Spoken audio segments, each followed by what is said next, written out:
Hey, everybody. In this meeting, as we get ready to go into our third and final graded speech, I want to reset the stage with Zoom once again and talk a little bit in this particular video about how Zoom and video conferencing fits into the broader picture of um, interpersonal and broadcast communication, the base unit of communication from the transactional model that we've been discussing all semester, really. So one of the things we're going to be going through in this unit is using Zoom. So I'll just kind of show you as I'm going through, but we'll go over it in more detail later. So I want to just screen share with you all. So I would use my screen share button, open it up, then you'll see my screen. I want to present mode, so we'll go like that. Okay, so Zoom round 2. Okay, so where do we Zoom? This has changed a lot with COVID, right?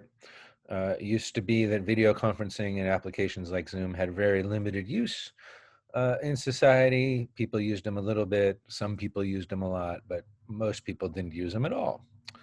But now we have it in work, at school, socially even. And so it's, I think, important that we spend a little more time on it this semester than perhaps we would have a year ago. So let's go back to that base communication unit that we talked about from the very beginning of the semester. And we can see down in my funny little hand drawings that it starts right there with a signal going out at the bottom, right down here. I think you can probably see that mouse. The signal goes out from a communicator. A second communicator receives that signal, interprets it. That's the sort of the second part, is that interpretation. The third part is they respond in some way. Often it's verbal, but it doesn't have to be. There's all kinds of nonverbals, but a response comes out. And I should say that many times more than one response comes out. There might be a verbal response and then a nonverbal response, or a auditory response and a visual response. Okay, and so a response goes out, then the original communicator receives that and then has an internal change in reply to that response. It's a lot of responses there, but they change a little. Doesn't mean they agree with or disagree, or there's no value on that change, but there is change, and then that change guides the next round of communication.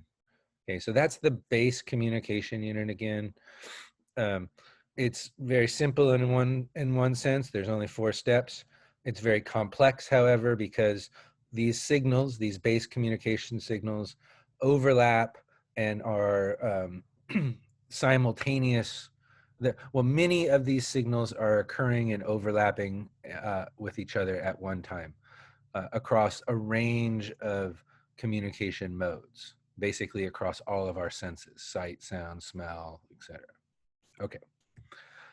So we can use this base communication unit to think about communication from a broadcast sense to an interpersonal sense. And remember, this class is more about interpersonal communication, but they're not independent of one another. They're on a spectrum from one another. Okay, and so there's 2 important things about this spectrum of broadcast to interpersonal communication. One is the speed of that base communication unit being completed, and the other is the size of the communication network that's involved, or in other words, the number of communicators that are involved. Okay, so with speed, we can nowadays think about communication as real-time, synchronous, or asynchronous. Asynchronous example would be like email. Real-time is like talking face-to-face with somebody. So when we're talking in real time with one another, in small groups or just one-on-one, the completion of that base unit is very fast. And that allows us to adapt and change within that conversation very quickly to correct for misunderstandings or change our worldviews or our opinions. So it's fast. And a lot of outside competing interests don't have a chance to get in and influence the completion of any of those base units because in that small circle over here, the units are being completed too fast. Now, asynchronously, what I'm trying to show with my picture here is that we still have these impersonal or these interpersonal communications going on, like a back and forth email with your friend or a back and forth text or Snapchat with your friend or something. But they're not being completed as fast by definition. That's what asynchronous means.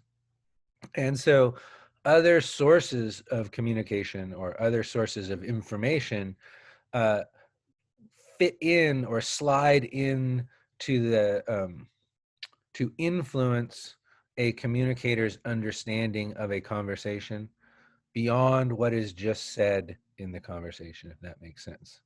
In other words, if I start an email with a colleague and I send her the email, and then in between her sending it back, I get a review.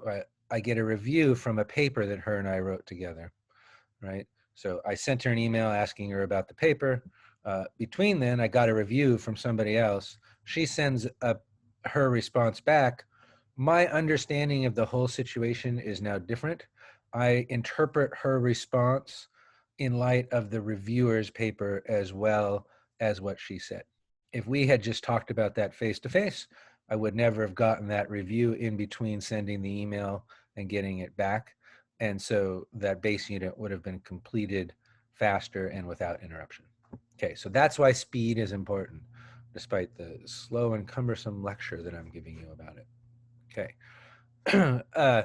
It's also about size. So let me just backtrack for a second.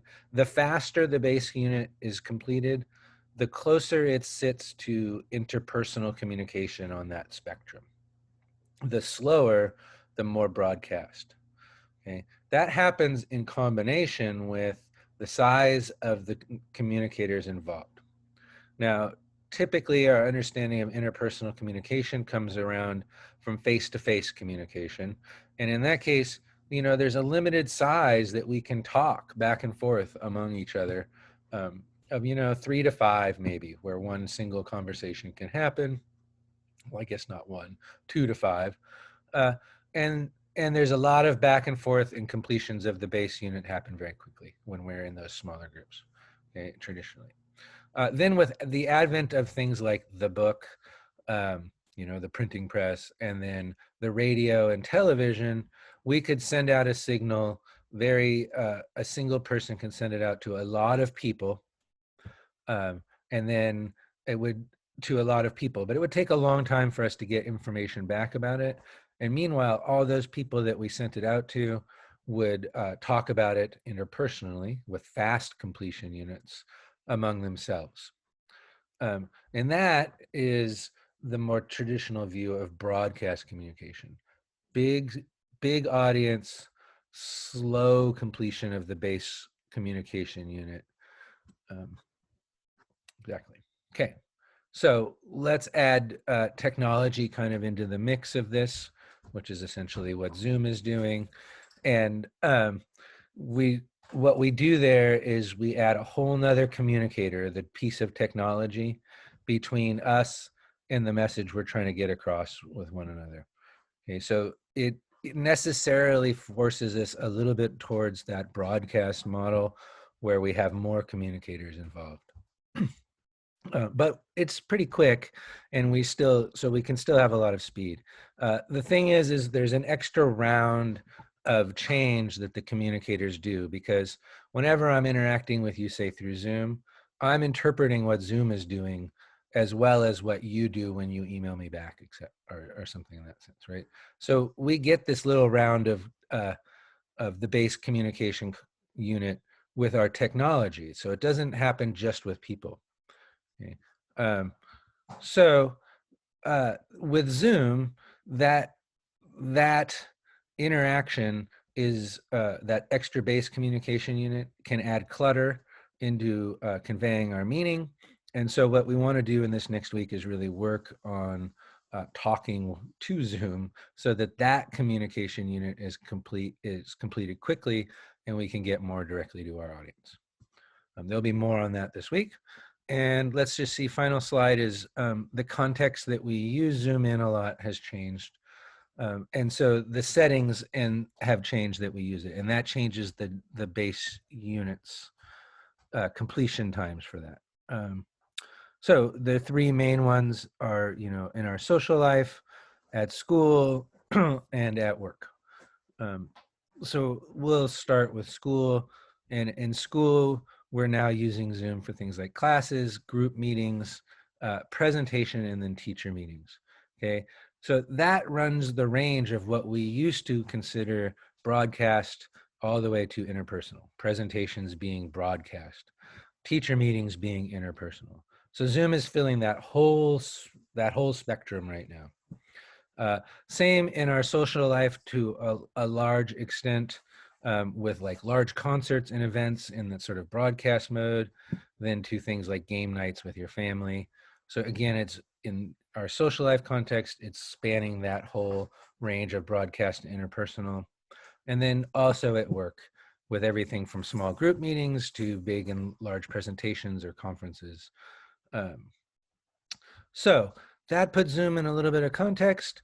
Our goal this week is to quicken our communication unit times with Zoom itself. So learning the technical aspects of how to run Zoom, and there'll be more videos for that later.